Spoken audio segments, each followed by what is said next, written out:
Milí diváci, po súhrnom olympijskom spravodajstve z Atlanty mi prichodí sa s vami rozlúčiť z predpoludnejšieho vysielania na programe STV1. Naša zvučka sa opäť ozve popoludní o 15. hodine 7 minúte. Po teleshoppingu o 15. hodine 20 minúte si vypočujete krátke správy.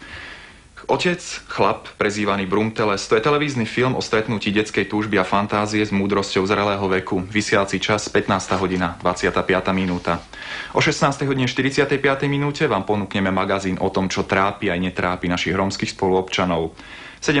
hodina 20. minúta už patrí domovskému prístavu, novozelandskému seriálu. 17.